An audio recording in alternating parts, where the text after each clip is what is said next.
It is my honor to welcome all of you to our service, Bosnia, Remembrance and 30 Years of Peace.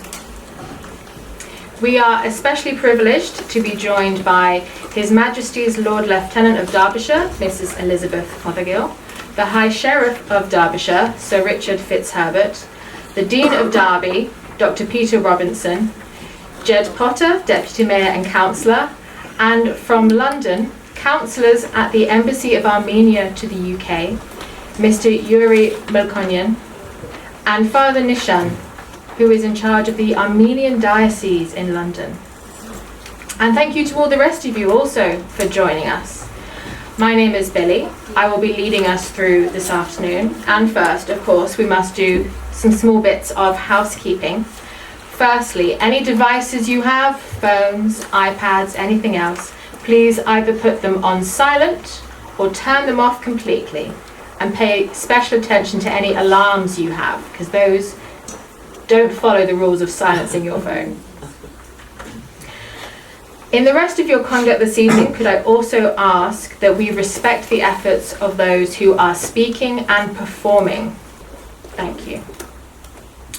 Now, today we have come together to remember the victims of the Bosnian War, to honour survivors and to reflect on what it truly means to build and sustain peace. 30 years have passed since the end of the war, but the lessons of history remain ever urgent. Hatred, indifference, and denial can have devastating consequences if left unchecked. This event this afternoon is part of the wider Holocaust Memorial Day, a time to remember not only the horrors of the past, but also our shared responsibility as humans, as humanity, to protect human dignity, to speak out against injustice, and to build peace in our communities. During today's program, we are going to hear from a variety of people, community leaders, poets, and survivors. We are going to listen to their testimonies and their stories and take moments to reflect on what they tell us and to affirm our commitment to truth, to justice, and to reconciliation. As we begin, I would like to invite you all, if you are able, to please stand and observe a minute of silence to honour the victims of the Bosnian War and all those who have suffered as a result of conflict.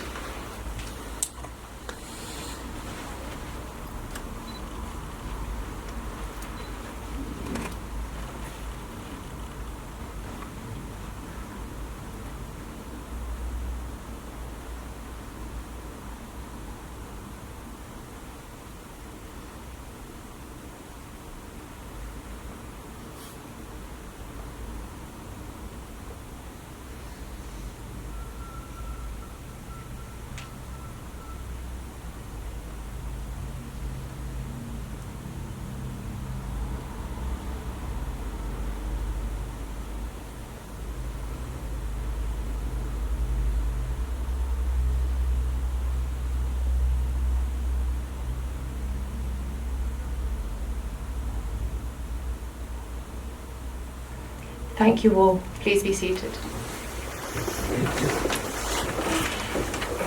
Now, normally I would be introducing you to our first speaker, Nejad, but he is not with us this evening. In his place, may I introduce Ferid Kevic, who is coming and speaking on Nejad's behalf. Thank you, Ferid. Thank you.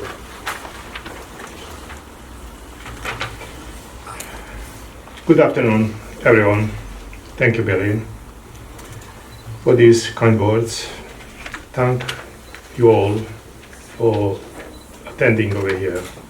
My name is Ferid. Nejad Salkic, the manager of the Bosnia-Herzegovina Center, has ended in hospital on Friday. I wish him quick recovery. On behalf of the center and our wider community, warmly welcome you to the Bosnia Remembrance of the 30 years of the peace. I would also like to acknowledge the Entang His Majesty Lord Lieutenant of Derbyshire, Miss Elizabeth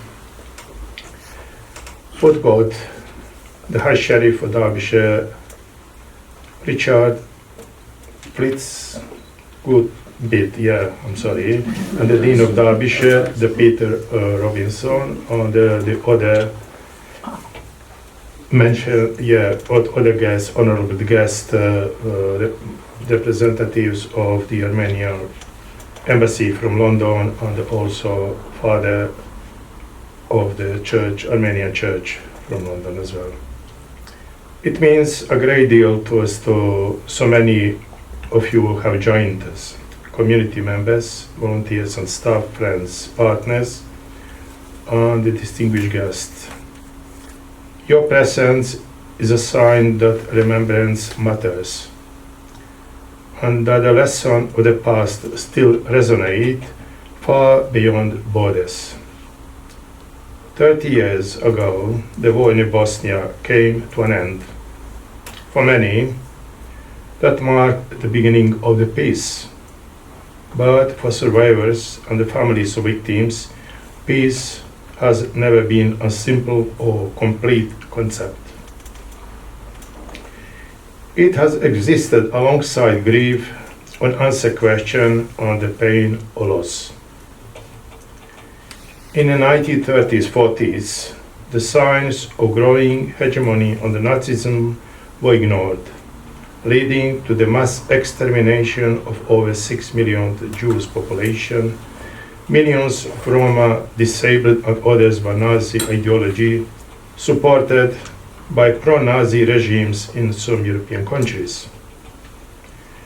Today is about honoring victims of genocide and raising awareness of how easy it is to ignore the signs of impending dangers. Today we are remembering those victims of the Srebrenica genocide. It is also about honoring survivors, those who endured unimaginable trauma and yet continue to carry memory, culture, and resilience forward. And it's about reflecting honestly on what peace truly requires. Reconciliation does not happen automatically with the sign of agreements or passing of time. True reconciliation demands truth, justice, and courage. For many families, peace cannot be completed while loved ones remain missing. More than 3 decades later, there are still victims whose remains have not been found, whose families are waiting to bury them with dignity. Bosnia is not only a story of the past. As we gather here today, war and mass suffering continues elsewhere. The people of Ukraine are living through the violence, displacement, and loss in real time. In Gaza, civilians, especially children, continue to endure devastating human suffering. In Sudan, millions have been displaced by a brutal conflict that too often receives far too little attention. And beyond these conflicts, there are many other places around the world where violence, persecution, and displacements continue, often unseen and unheard, but no less devastating for those affected.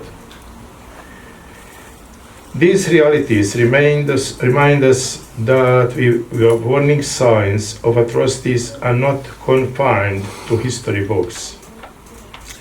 They are present in our world today.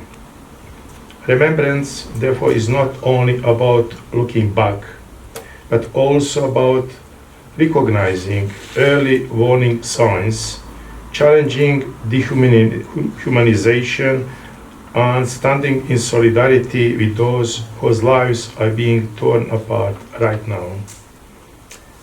This event is part of the Holocaust Memorial Day, and that connection is deeply important.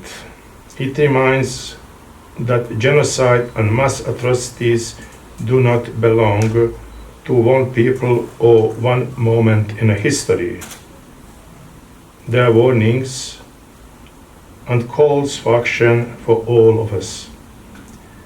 Despite everything, today is not only about grief, it is also about hope. Hope rooted in a memory. Hope built through the solidarity. Hope that peace, once achieved, can be protected if we choose to protect it. Thank you for being over here, for listening, and for remembering with us. Thank you, Farid. I think, as always, it is a good thing to be reminded that peace is not merely the absence of action, but it is justice and of reconciliation. The next piece we are going to hear is a testimony of David Rode, read to us today by Karen Gould. Rode is an American investigative journalist who won the Pulitzer Prize for his reporting on the Srebrenica massacre while working for the Christian Science Monitor. Rode was one of the first Western reporters to document mass graves and to gather evidence that the genocide in Srebrenica was happening, helping the world understand the scale and reality of what was occurring there. This testimony brings a powerful journalistic witness to the events we remember today. Please join me in welcoming Karen, who will be reading for us.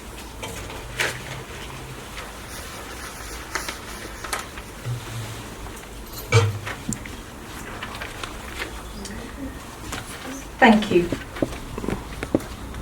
David Rode filed a number of reports in August 1995.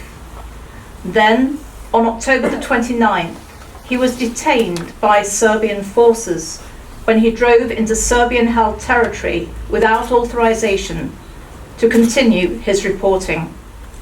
He was held captive for 10 days and then later released amid mounting international pressure. In his essay for BBC Weekend, first aired on the 11th of July 2025, Rode recalls how he came across the evidence and what he discovered. He reflects on what has happened since. He writes,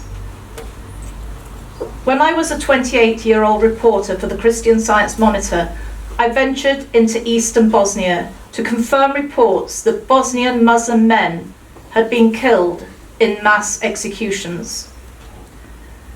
US Secretary of State Madeleine Albright had released classified US spy satellite photos in a dramatic and unusual presentation to the United Nations Security Council. Albright said the photos showed apparent mass graves along the route thousands of Bosnian men and boys had taken after the fall of the town of Srebrenica to Serb forces. The surrounded town had been declared an internationally protected safe area, but the US, Europe, and the UN had failed to protect it. With a copy of the satellite photo and the help of a brave Serb translator and driver, I found an area of freshly turned earth in a field near a curve on the road and a destroyed house. In one corner, I saw a human femur jutting out of the dirt. For the next 2 weeks, I interviewed Bosnian Muslim survivors who told me that men and boys had died at 2 other mass execution sites. On a second trip into Serb territory, I found 2 more mass graves. In all, more than 8,000 men were reported missing. Last year, I attended a conference about creating an alliance against oblivion, denial, and impunity. It was organised by Emir Sulegic, a UN translator who survived the massacre and is now the director of the Srebrenica Memorial Centre. Sulegic has transformed a cavernous former car battery factory, which the UN peacekeepers used as a base, into a museum that details what a UN War Crimes Tribunal ruled was genocide here. Across the street is a cemetery that holds the remains of Muslim men and boys killed in the massacres. Their graves lie in a lush green field and across the hillside. At first, the clearest theme of the conference and the topic that dominated discussion was denialism. The current leader of Serbs in Bosnia dismisses the killings around Srebrenica as, quote, an arranged tragedy. He insists that many of the graves here are empty. He dismisses the excavation of scores of graves and the identification of 6,981 victims in the largest DNA identification project in history as fraudulent. As conflicts have continued around the world, participants warned that the term "never again" risks becoming banal. What stood out to me most about the anniversary, though, was the power of the bonds being formed on a human level. A Bosnian doctor who had spent decades identifying thousands of the dead from Srebrenica and from all sides of the conflict talked about the closure that families experience when they are able to bury their loved ones' remains. A Syrian war crimes investigator said the Srebrenica DNA identifications gave him hope that the more than 100,000 missing Syrians might someday be identified. A former Dutch peacekeeper has been facilitating meetings between widows from Srebrenica and the Dutch peacekeepers who had failed to protect the town. Dozens of young Bosnian Muslims staffed the centre, many of whom were not alive during the killings. Yet they were determined to preserve the evidence here of mass executions. The memorial's director called it the culmination of the efforts of an entire generation, extending over 3 decades. He urged people from across the region and the world to come to Srebrenica to see the triumph of the human spirit, our human spirit. Yes, denial will continue. Those who wish to disbelieve will disbelieve. But 30 years later, the resolve of survivors and witnesses to give voice to the thousands of dead remains visceral. In the words of Sulegic, the determination of survivors, witnesses, and a new generation to fight denialism is the true triumph of the human spirit.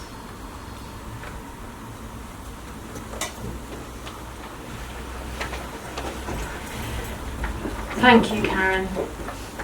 I think it must always be, it's easy to say never again, and it's difficult in the moment to condemn something that in hindsight will seem so clearly a war crime. I think it takes bravery that we have to try to embody, to look at something happening now and say, we cannot let this happen. Continuing with our programme, I would like to invite up Charles Whittaker to from the Holocaust Memorial Day Planning Group, who has written a poem entitled Remnants of Srebrenica. The poem reflects on loss and the courage of those affected by the Srebrenica genocide. We are honoured that Charles is here today to read his own work to us. Please join me in welcoming Charles up here.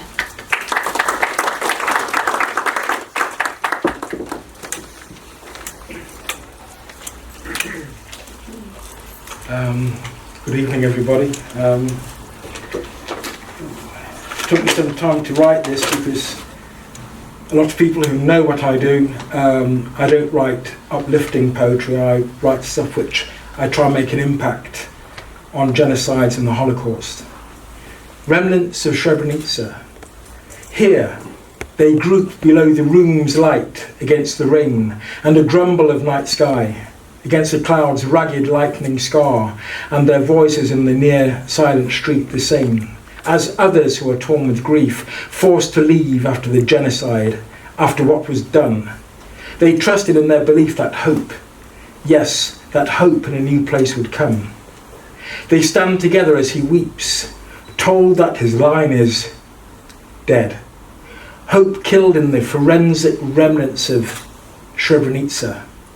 Prayers said, yet still he tells himself his children survived, lived, will knock at his new front door. But the letter from the forensics team on the table confirms no, not anymore. Thank you.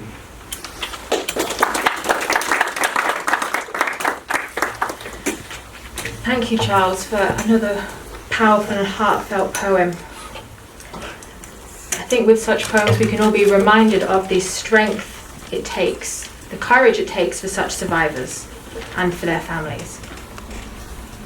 Our next speaker is Susanna Petrossian, who comes to us with a deeply personal and powerful message about the fragile nature of peace, the dangers of denial, and the responsibility we all share to remember and to act. Susanna comes from Artsakh, also known as Nagorno-Karabakh, a region that has faced devastating conflict and displacement. Like Bosnia, Artsakh experienced war in the early 1990s, followed by nearly 30 years of relative peace.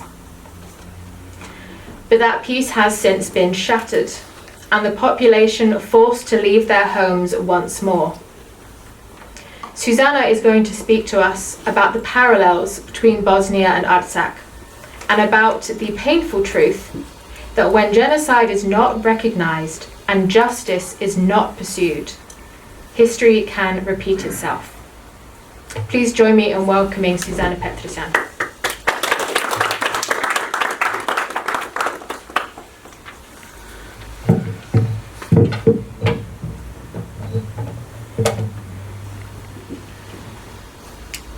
Good afternoon, ladies and gentlemen. My name is Susanna. I come from a country that no longer exists on the map. I come from Artsakh, also known as Nagorno-Karabakh. 2 years ago, this land was occupied. Its entire population was forced to leave their homes. Before that, we lived through almost 30 years of what was described as relative peace. In the early 90s, while genocide was taking place in Bosnia and Herzegovina, we were also at war. In 1994, a ceasefire was declared. For nearly 30 years, we were told that peace was guaranteed, that war would not return. People believed this. They rebuilt homes, they raised children, they tried to build life again from ashes. At that time, I was teaching at university while also running my own business, hotel and restaurant. We were not simply surviving, we were rebuilding a future for our children in our homeland. And then after 30 years, it became clear that this peace did not exist. There was another war, Artsakh was fully occupied. Its entire population was subjected to ethnic cleansing and expelled. What followed did not end with displacement. A cultural genocide is still ongoing. Homes destroyed, churches desecrated, graves erased, the deliberate destruction of identity. Today I see two parallel stories. What happened in Bosnia was a terrible crime. But after 30 years, Bosnia has peace. Every year, people gather to remember, to speak about peace and to protect its value. In our case, after 30 years, there was no peace. There was another genocide. This is not accidental. History shows us something very clear. When genocide is not recognized, it repeats itself. In 1915, the Armenian genocide took place. Nearly 1.5 million people were killed. It was not punished. It was not properly recognized. More than a century later, in 2023, history repeated itself through ethnic cleansing, forced displacement, and cultural destruction. It is well documented that before the Holocaust, Hitler asked, who after all speaks today of the annihilation of the Armenians? What unites victims across history is not religion, but tragedy. The grief of mothers, the trauma of war, displacement, and the killing and wounding of thousands. We come from different regions. We belong to different cultures and traditions. Bosnians, Armenians, Ukrainians, and Jews differ in history and belief. Yet the outcome was the same. Metz-Yeghern, the Holodomor, Srebrenica, the Holocaust, stands as a grave warning of the consequences of forgetting, denying, or ignoring crimes. This leads to a truth that history repeatedly confirms. Genocides are not caused by faith. They are planned and executed through political decisions by states, regimes, and systems of power. The decisive factors are territory, power, control, dehumanization, and impunity. The core problem is politics, double standards, and selective justice. It is this selectivity that allows genocide to happen again. And yet, there is hope. Hope exists when memory is protected and truth is spoken, not only about the past, but about the present. Today, the world is once again witnessing war, mass displacement, and civilian suffering. In the Russian-Ukrainian war, the Israel-Gaza conflict, Syria, Yemen, Sudan, Myanmar, Ethiopia, Eritrea, Iraq, Iran, Kurdistan, and many other places that receive far less attention. Different conflicts, different histories, different narratives, but the same human cost. Families displaced, lives lost, children traumatized, futures put on hold.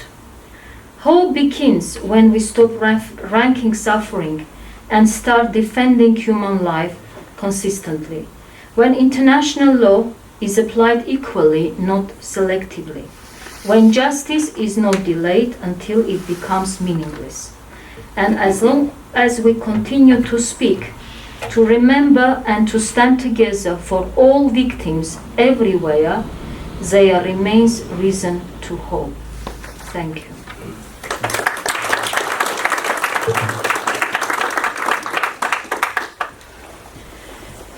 Thank you, Susanna.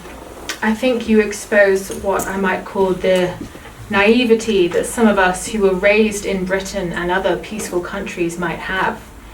The idea that this couldn't happen to us, it couldn't happen to anyone we know or love. When in truth, to paraphrase, I believe, an Iranian poet, we have more in common, you and I, citizens of different places and different cultures, than we do with our own governments, our own oppressors.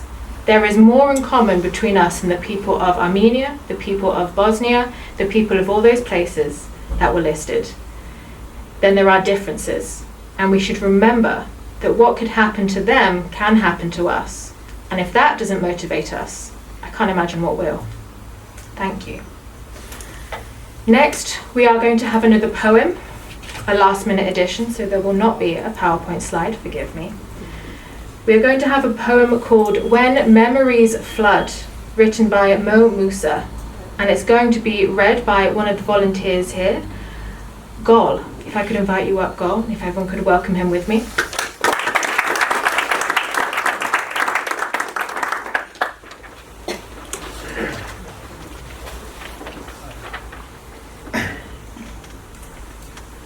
When Memories Flood by Mo Musa. You draw a chair to sit by the remnants on a beach overrun with lemon-scented summery desires. Men in Gaza, born again, praying never to die alone. Again, praying never to die alone again. At markets, in streets, in homes, in tents, when a memory blooms into a wilting city. How do you smell its scent? My day is a drunk poem, roaming in the streets in Gaza. What would poem planted behind the fences of war say to the soldiers who carry guns embracing the face of the wind?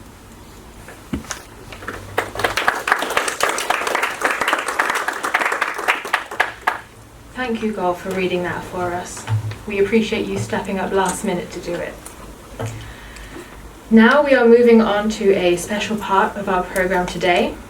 It is my honor to introduce Janita Salkic, a second-generation survivor of Srebrenica. Janita carries the memory of her mother, a survivor, and of many other family members who were tragically lost during the war, including her grandfather and her uncle, who was only 16 at the time, and whose remains were found and laid to rest some 28 years after his execution. Today, Janita will read a poem to us by the late Maya Angelou, titled Amazing Peace. Maya Angelou wrote this poem as a call to hope, to unity, and to reflection. She first shared it at the National Christmas Tree Lighting at the White House in 2005, inviting everyone, regardless of faith or background, to pause and to speak the word peace aloud. As we gather today to remember and to honor lives lost and to reflect very keenly on the meaning of peace, her words remind us that peace is not just the absence of conflict, but is the presence of justice, of kindness, and of continued community. It is a choice we must make together every day. Please join us around the earth, brightening all things, even hate which crouches breathing in dark corridors. In our joy, we think we hear a whisper. At first, it is too soft, then only half heard. We listen carefully as it gathers strength. We hear a sweetness. The word is peace. It is loud now. It is louder, louder than the explosion of bombs. We tremble at the sound. We are thrilled by its presence. It is what we have hungered for, not just the absence of war, but true peace, a harmony of spirit, a comfort of courtesies, security for our beloveds and their beloveds. We, Baptist and Buddhist, Methodist and Muslim, say, come, peace, come and fill us and our world with your majesty. We, the Jew and the Jainist, the Catholic and the Confucian, implore you to stay a while with us, so we may learn by your shimmering light how to look beyond complexion and see community. it is a halting of hate time. On this platform of peace, we can create a language to translate ourselves to ourselves and to each other. All the Earth's tribes loosen their voices to celebrate the promise of peace. Peace. We look at our world and speak the word aloud. Peace. We look at each other, then into ourselves, and we say without shyness or apology or hesitation, peace, my brother, peace, my sister, peace, my soul. Thank you.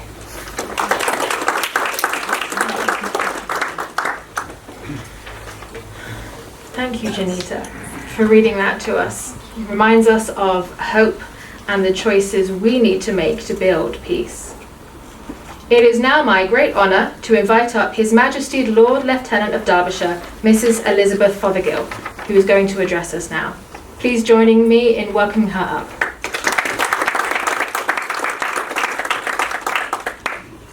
Thank you. Good evening, everyone.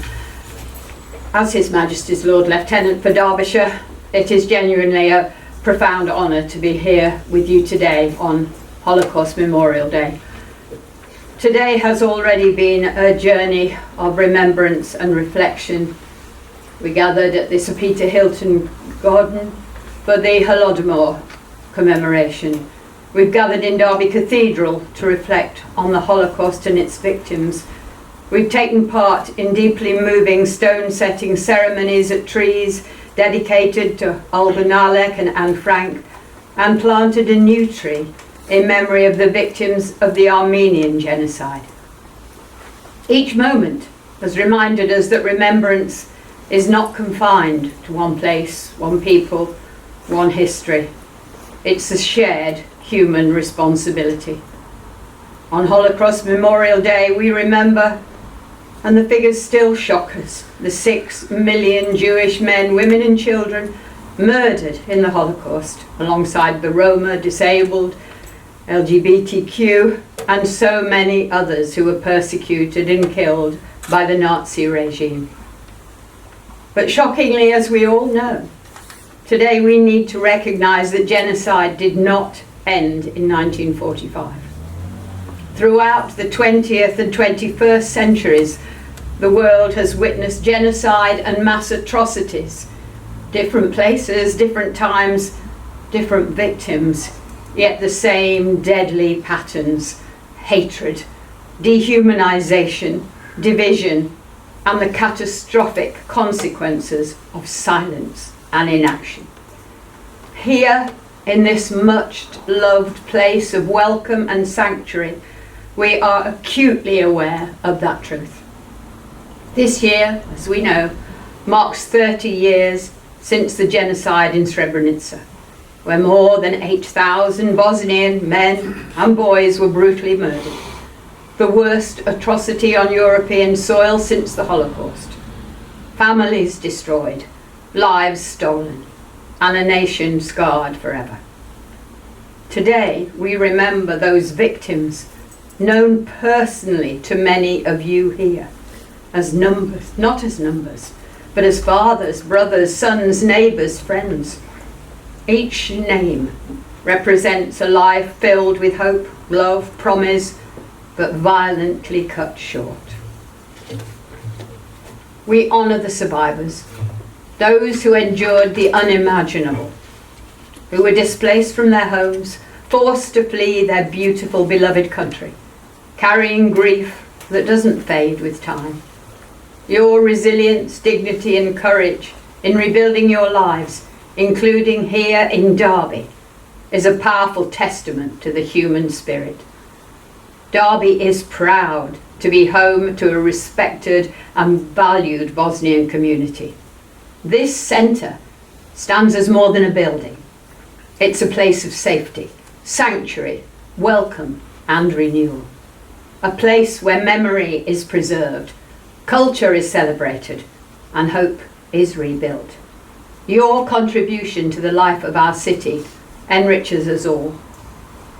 As you've said, Holocaust Memorial Day is about recognition and truth and responsibility. Because genocide doesn't begin with killing, it begins with words, and those words and prejudices become normalised, and lies are repeated, and people are labelled as other. And we face with silence in the face of injustice. That's why remembrance matters, not as an act of the past, but as a commitment to the future. We remember to honour the dead. We remember to stand with the survivors. And we remember to inform ourselves and hope that we may have the courage to challenge hatred in our communities, our organisations, and in ourselves. That we will choose compassion over criticism, understanding over prejudice, speaking out over silence, and kindness over hatred. Thank you.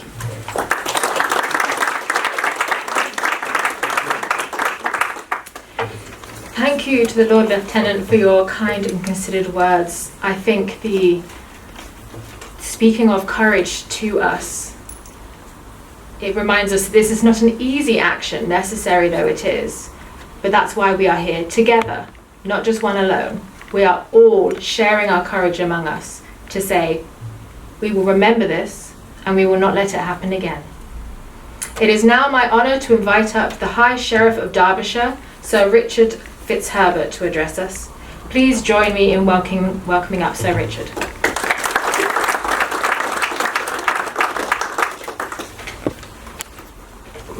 Good evening, everyone. When I was asked to speak at this moving ceremony, I asked my cousin, he's a little older than me, about what he remembered from his experience in Bosnia as a soldier, as part of the UN in 1994. This is what he wrote.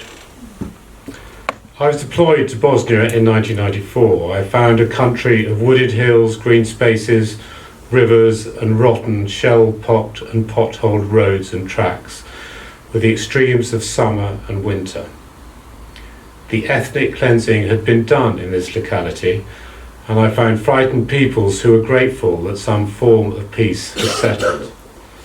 The country was riven by fear and hatred, with deserted and ruined villages that were spray-painted with slogans with advice for the future.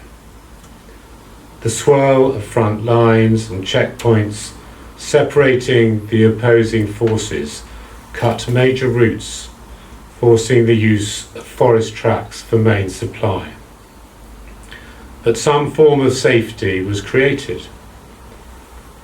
There have been 30 years without major conflagration, and while distrust and unease remain, there is hope that peace will be maintained by a new generation born after the horrors of before.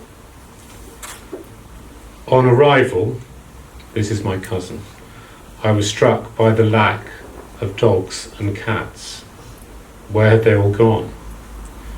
As we drove into Zepsi in mid-November, I could see a family pig being prepared for slaughter. Society continued without our norms and practices 50 years before. Children walked long way to schools, markets with fresh produce were plentiful, but shops were poorly stocked. People found ways to get through the deprivations, but there was one thing that was never in short supply: slivovitz, the locally produced spirit made from plums. So those are the words of my cousin, a colonel in the Lifeguards, who were our mothers were sisters, were very close, a little bit older than me, and that's what he remembers. We in Derbyshire cannot imagine what that time in your history was like. My role, this role as High Sheriff in our county, is to represent the King in matters of law, order and justice. The role also supports charitable institutions and groups in our great county. Today, I stand with your community in Derbyshire, to give you our love, respect and support as we remember those that died, with the hope that it will never happen again. Thank you.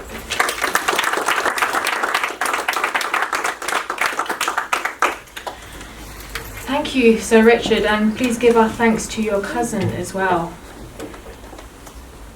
We now come to a special moment in today's programme, our peace affirmation. This is a moment when we as a community are going to pause and commit ourselves to peace, truth and justice. I would like to invite you all to take part as you are able, whether that is standing or sitting, closing your eyes, acting as if you are in prayer or otherwise. If you are able to stand, please do so now.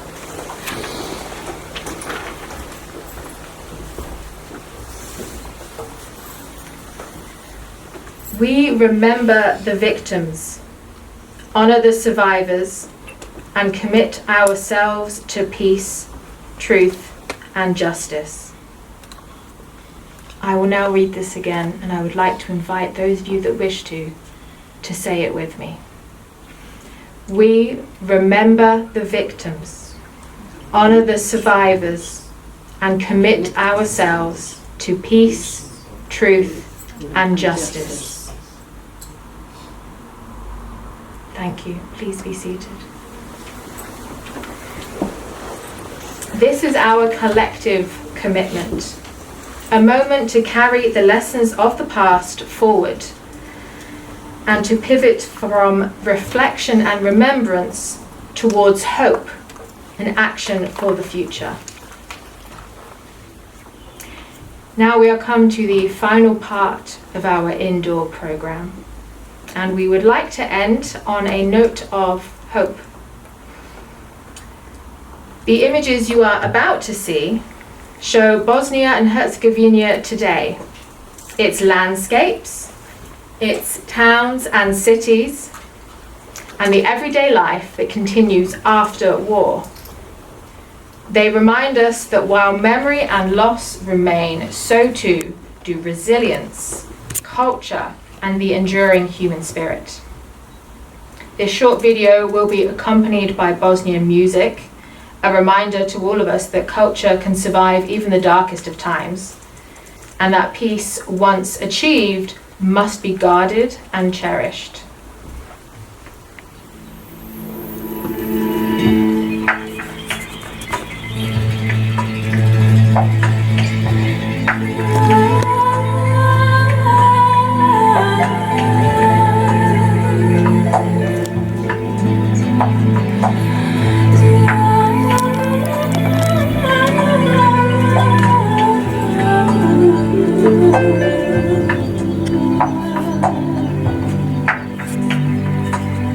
Opet ću noćas sanjati staru kuću i avliju. Opet će duša sletjeti pravo pred njenu kapiju. Sanjat ću dan da se ostvari san, neću se buditi i pašće kamen sa srca mog, jer ću se vratiti. Lijepo je doći u svoju čašiju, lijepo je imat svoju avliju, malu ali ipak dragu, ima i na kućnom pragu da te dočeka. Lijepo je doći u svoju čašiju, ko pobjednik se vratiti, s ljudima znati kafu popiti, voli radost podijeliti. Ne možeš sam umrijeti.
šiju.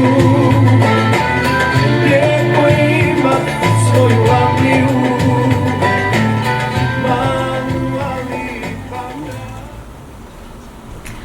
I would like to thank all of our speakers, readers, performers, organisers, and each of you for being here with us today, for listening, for remembering, and for standing together as we commit to peace.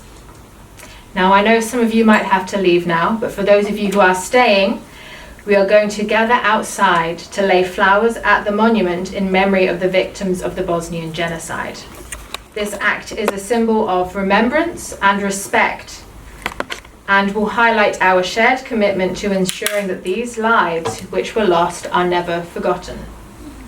We would first invite those dignitaries that are here to lay wreaths provided, and after that, I invite all of you to take a flower, and in groups of 2 or 3, because it's quite chilly outside, I would like to invite you to lay those flowers down, take a minute to remember, to pray, and then please come back inside, because we will have food and drinks and community to share with you all. Thank you for coming this evening. It's been a pleasure to have you all here.